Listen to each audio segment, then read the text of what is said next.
Welcome to the official YouTube channel for the Colin Cowherd podcast. Go on, hit that subscribe button if you're new so you don't miss any of our great football content this season. Let's bounce around to 4 different games. Let's talk Titans 31, Cleveland Browns, I think it's 29. Shedeur 23 of 42, 3 touchdowns, 98 passer rating. Cleveland special teams actually lost in the game. They're, like most bad teams, their special teams are awful. Cleveland was missing 6 to 7 starters and still had over 400 yards in bad weather, 6.5 yards per play. I think Shedeur is very uneven. He'll throw a bad pick every week. So I watched him and Cam Ward. Cam's the much better athlete. But I will tell you, watching Shedeur, I said it last week, I'll say it again, it reminds me of the Colorado Shedeur. He throws a bad pick. He's not super athletic. He likes to throw the ball down the field. He's not overwhelmed. Again, I don't think he has a special trait. But to get 400 yards, that's a bad receiving core. I mean, it really is a bad receiving core. Titans aren't any good. But I think my take is on Shedeur. He's good enough to start in the league, isn't he? Well, for the Browns, I mean, to me, he's better than Dylan Gabriel. So I do think it puts into question, like, you drafted Dylan Gabriel in the 3rd round. Because Shedeur, the touchdown he threw to Judy, now granted, the Titans, he's wide open. That drive throw, like, I don't even think Dylan Gabriel can make it. And there is just some natural playmaker to him. I mean, the touchdown he threw to the tight end in the corner, Yep. like, that's a Colorado-type play. Yep. And he does just bring you some more explosive plays than anything you've had. I do think it puts into question of, like, listen, they were not alone. No one was drafting Shedeur. So I don't blame, like, 5th round. He was there for a reason because none of the other teams wanted him. But, like, you took another quarterback who clearly isn't even close to as talented as this guy. And your organization is, like, the Browns are a bad organization. Yeah. For a team that has some good players, they sure lose a lot of games. And the stories coming out, they're bringing Deshaun Watson back. Oh. It's like, what are we doing? I think that Shedeur is, I mean, at this point in time, it's going to be so loud that he's going to have to start the rest of the season. Yeah. He should, but it's like, clearly Stefanski was never on board with this decision. I don't have as much of a problem. He's going to take a lot of crap for that 2-point play. It was open if he hands him the ball. Yeah. But you could also argue, why are you getting so tricky on a 2-point play when your quarterback's kind of humming? This has a Tebow-like quality to it, though. Now, Shedeur's a much better passer than Tebow. Much. Not even. Tebow was not an NFL passer. Shedeur clearly is, but there is a quality of just the people talking about this situation that, because I'm looking at the games like, well, I kind of do have to pay attention to Titans Browns. If it was Dylan Gabriel, I wouldn't have watched the snap. That's right. And he does bring that, and he makes enough plays. Like, this offense remember how bad they were with Dylan Gabriel? I mean, they couldn't function. Yeah, they didn't turn it over, but couldn't function. My takeaway on him is, if you look mostly like you look in college, then I think it's going to work. So I think he's a franchise quarterback. I think all these guys, Bo Nix is more talented. Bo Nix is a better athlete. And let's transition to that. Denver, it's the most lopsided 24-17 game I've ever watched. At one point, Bo Nix was 25 of 30. It was like pitch and catch.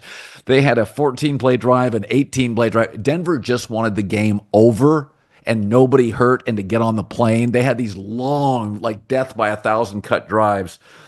At one point in the 3rd quarter, Bo Nix, the Denver had like 260 yards and the Raiders had 75. So it wasn't really that close.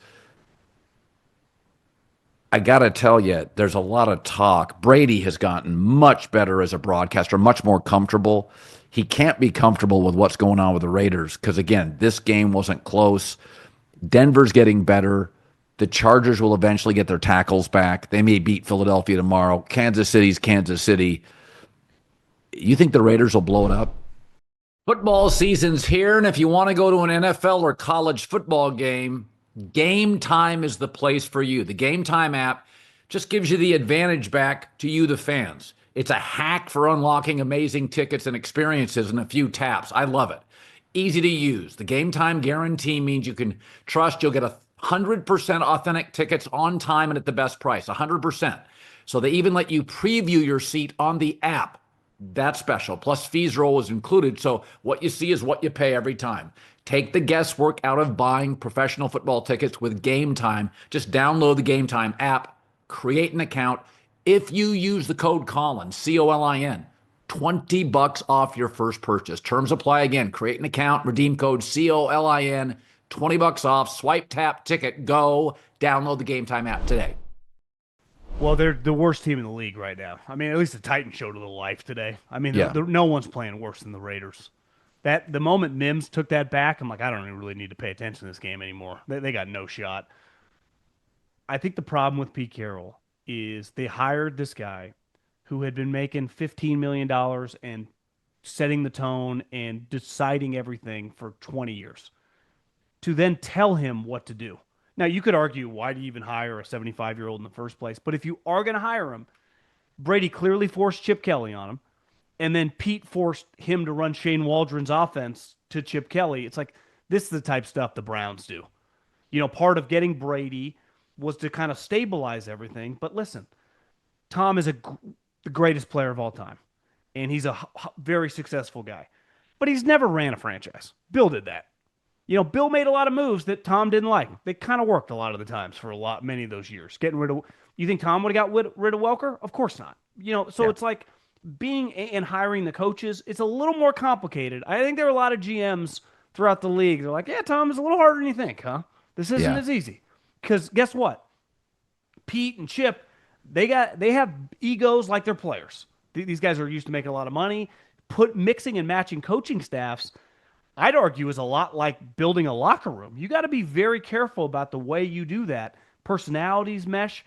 And the Chip Kelly thing never made any sense if Pete Carroll didn't want him, which clearly was the case. But Pete had no leverage, and he was desperate for a job. You could argue he was desperate to fail the moment they hired Pete Carroll if they weren't going to give him the power to hire who he wanted as his coaches. Well, and John Schneider, the GM of the Seahawks, and Pete butted heads on Pete's son. So Pete wanted him on the scouting staff, Snyder. Snyder basically said I'm taking him off the scouting staff. John wanted him gone. Pete put him on the coaching staff. Well, there's some stories that Chip Kelly and Pete's son did not see eye to eye in terms of running the ball or game planning, whatever. I think one of the things, I've said this about Bill Belichick and that North Carolina Mike Lombardi staff. It's a friends and family staff. I remember years ago, A.J. Smith wouldn't let Marty Schottenheimer put his son on the staff. I just think Pete's at a different. He made a lot of money. He wants his son on the staff.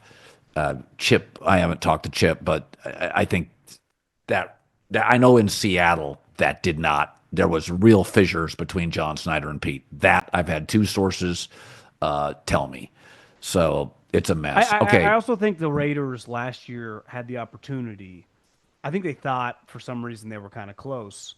Yeah. Like they should have just hired they should have been all in on like trying to get Liam Cohen or whatever. Because remember, Brady really wanted Ben Johnson. But Ben's no dummy. He's like, listen, your team's not even close to as good enough. I'm not taking my shot to come here. But why not hire another young offensive guy? Because once you hire Pete, Pete's trying to win every single game like it's the last game he's ever going to coach.